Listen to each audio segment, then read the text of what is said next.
Саламатсыздар ма? Оқушылар, бүгін біз жаңа тарауды бастаймыз. 8-ші тарау.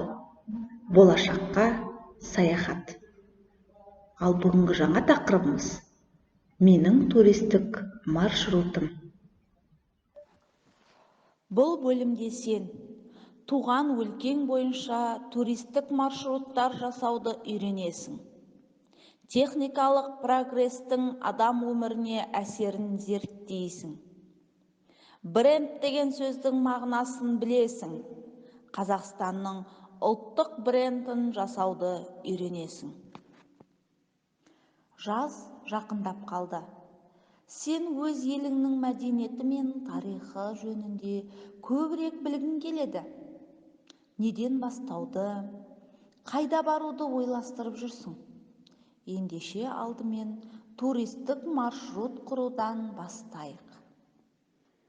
Маршрут деген сөзді естігенде нені елестетесің? Алдымен қай жерден бастайтынымызды анықтаймыз. Картадан баратын жерлерді белгілеп, нысандарды нақтылаймыз. Ол киелі орындардан бастап, табиғаттың көрікті жерлерімен аяқталады.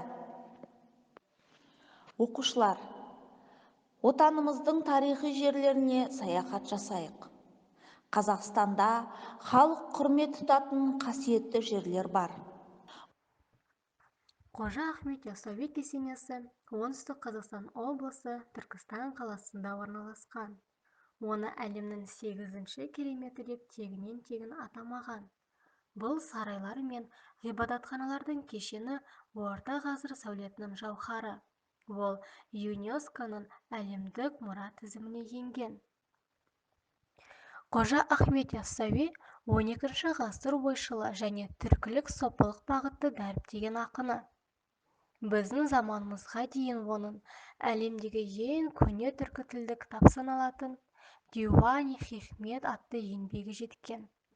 Ол 149 діни философиялық хикмет өлеңдерден тұрады.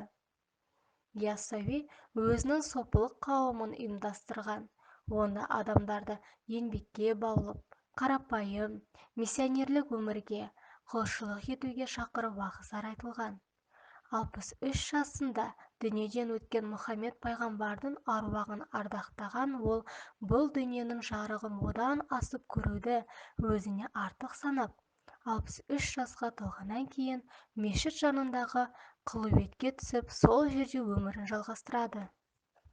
Ақын 1166 немесе 1167 жылдары дүниеден өткен. Оның зираты бірден мұсылман қауымының бас ұрып, тағзым ететін орнына айналды. Оған 3 рет бару Меккеге барғанмен тең деп те жатады. Қожа Ахметтің арқасында Яссы қаласы, Түркістан, барша түркі елдерінің рухани орталығына айналды. Арыстан баб кесенесі көне отырар жеріндегі сәулет өнері көрсеткіші.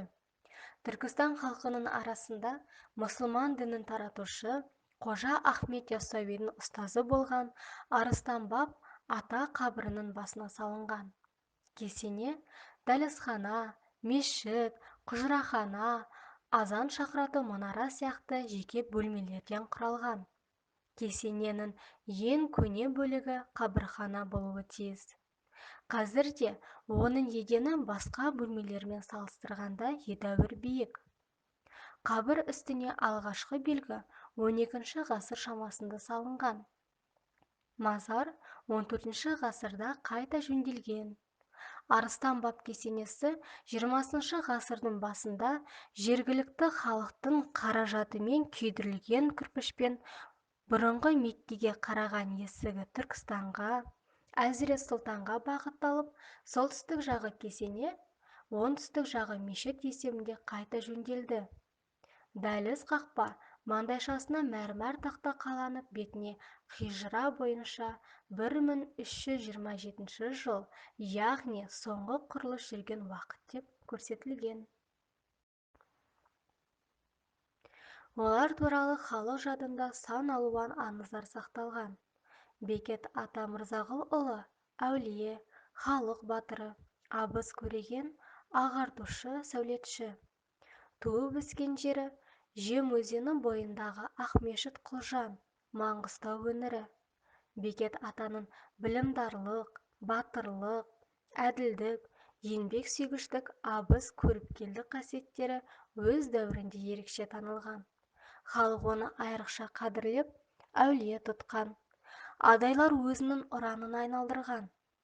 Халық Бекет атаның өмірін, қысылғанға жар болған ерекше қасиетін, әулиелігін ықыласпен әңгімелеп, ұрпақтан ұрпаққа ұластырған.